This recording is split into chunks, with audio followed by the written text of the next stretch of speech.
কুয়াকাটা পৌরসভা হচ্ছে সি বিচের সাথে লাগানো। এই পৌরসভার মূল সমস্যা হচ্ছে পানির সমস্যা। পানিতে অত্যধিক লবণাক্ত থাকায় সাধারণ মানুষ এই পানি ব্যবহার করতে পারে না।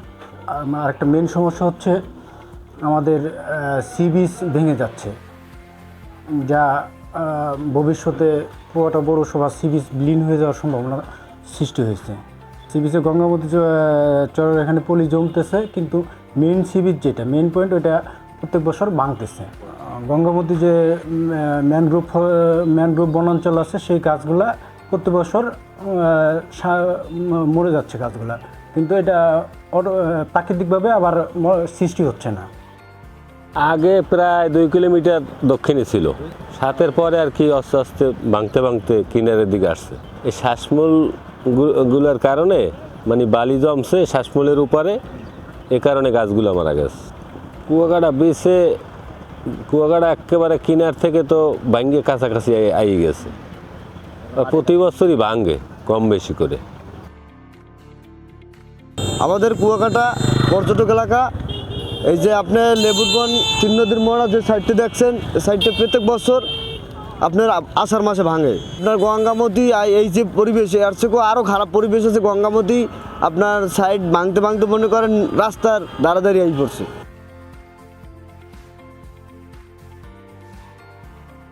হাজুরা এলাকায় এখান থেকে অন্তত 10 থেকে 15,000 লোকের বসবাস। এরা সবাই এই রাস্তার জন্য খুব সমস্যায় আছে। এখান থেকে আমরা যদি কোনো সমস্যায় পড়ি বর্ষার দিনে, তখন আমাদেরকে এখান থেকে ওই কুয়াকাটা পৌরসভা হয়ে ঘুরিয়ে তারপর আসতে হয়, আলিপুর বাজারে যেতে হয় বা কলাপাড়া যেতে হয়। আসলে আমাদের এই এলাকার সমস্ত মানুষগুলো খুব সমস্যার ভিতরে আছে। আমরা এই এলাকার মানুষ এই রাস্তাটা দিয়ে খুব দুর্ভোগে। অনেকই হয়, যেহেতু এখানে সমুদ্রের পাড়ে ঘূর্ণিঝড় আসে, তারপর এই বন্যা, জলোচ্ছ্বাস, এগুলো প্রতিনিয়তই লেগেই থাকে। মানে কুয়াকাটা পৌরসভা এরকম যদি একটা সাইক্লোন সেন্টার থাকতো, যেখানে নারী, বৃদ্ধ, শিশু, তারপর গবাদি, হাঁস মুরগি, পশু পাখি, মানে সব কিছু যে নিরাপদে রাখা যেত, এরকম কোনো একটা সাইক্লোন সেন্টার নেই।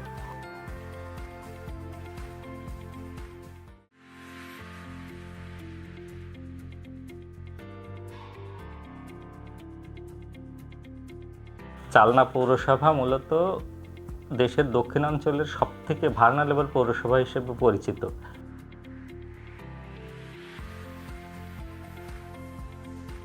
এই পুরো দাকব উপজেলা চালনা পৌরসভা কয়েকটা বৃহৎ বদ্বীপের সমন্বয়ে গঠিত। এইখানে প্রাকৃতিক বিপর্যয় সবথেকে বেশি হয়।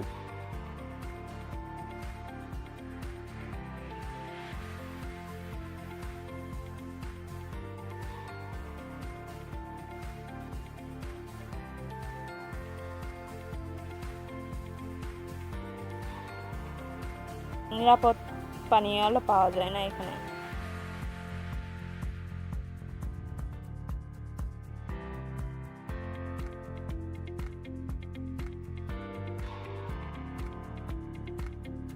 সাইক্লোন যখন আসে তখন আমাদের এখানে প্রায় 2-2.5 হাজার লোক তো আশ্রয় নিতে পারে। লবণ পানির সমস্যাটা আছে। লবণ পানির কারণে মানে ডিসেন্ট্রি তো লেগেই থাকে বলা যায়। এবং এটা হচ্ছে আপনার মহিলাদের একটা স্পেশাল সমস্যা হয়, সেটা হচ্ছে জ্বরের ক্যান্সার হয় লবণ পানির জন্য।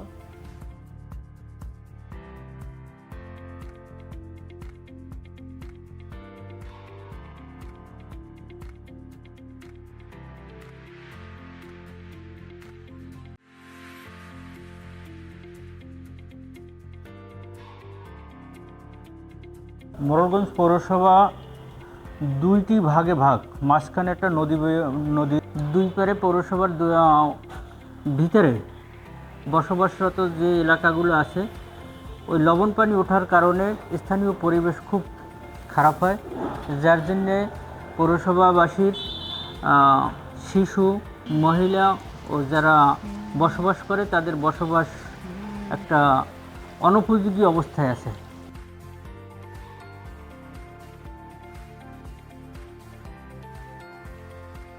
আর এর চাইতে আরও বেশি সমস্যা হয়েছে, মোড়লগঞ্জ পৌরসভার ভিতরে কোনো সুপেয় পানি নেই, পানির ব্যবস্থা নাই।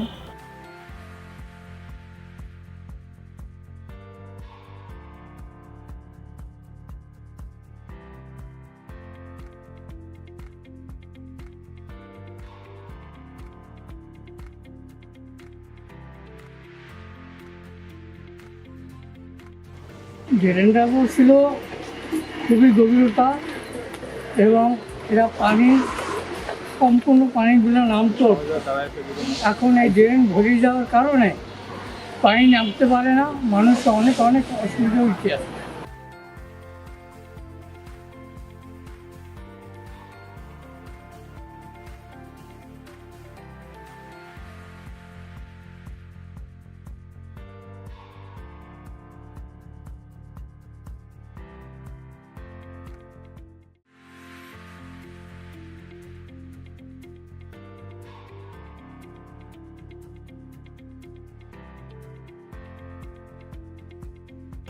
ফিউচার প্ল্যান না থাকলে পরে অবশ্যই বিভিন্ন রকম সমস্যা যার মধ্যে যেমন যে জোয়ারের পানি নদী ভরাট যেরকম হয়ে যাচ্ছে, ভবিষ্যতে এই নদী ভাঙন হইতে পারে। যেমন হচ্ছে নদীর পানিটা হচ্ছে ব্যাকফ্লো করে শহরের মধ্যে ঢুকে যাচ্ছে। এই যে বিভিন্ন ছোট ছোট যে পুকুর আছে, বৃষ্টির পানিতে হচ্ছে মিঠা পানি থাকে, সেগুলো বন্ধ হয়ে যাচ্ছে।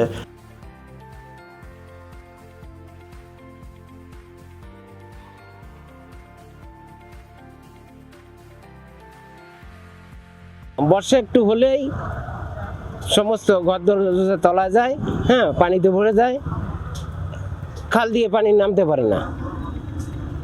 এটি হচ্ছে ভিতরের এই শহরটার একমাত্র মেইন খাল, যা ভরাট হয়ে ড্রেনে পরিণত হয়েছে।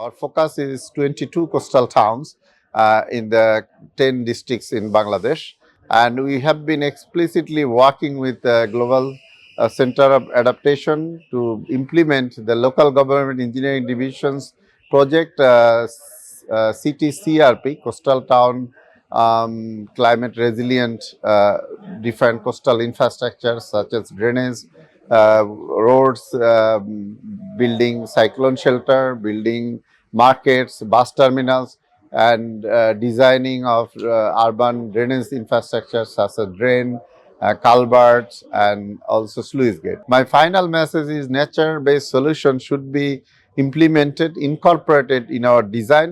People and community should be involved extensively to ensure the gender diversity, ensure locally led adaptation, ensure ecosystem sustainability, and ensure biodiversity of the community. And I hope these research findings will upscale by LGD for coastal towns and other areas of the country where the similar environment.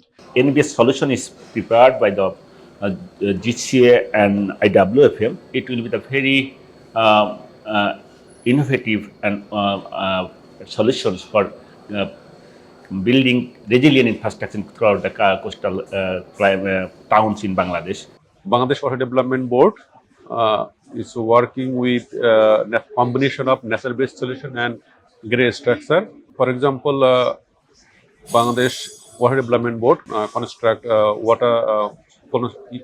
coastal embankment to protect the countryside from the cyclone, but EP can plant mangrove forest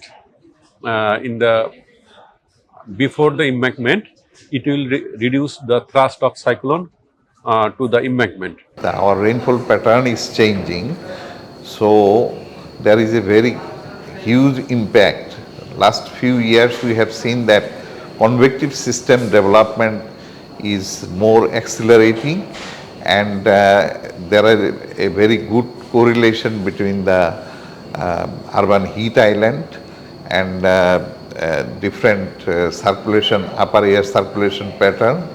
So I think BUET can take very strong initiative regarding the upper air circulation pattern research as well as urban heat island research for the impact in our urban resilience as well as our urban management system.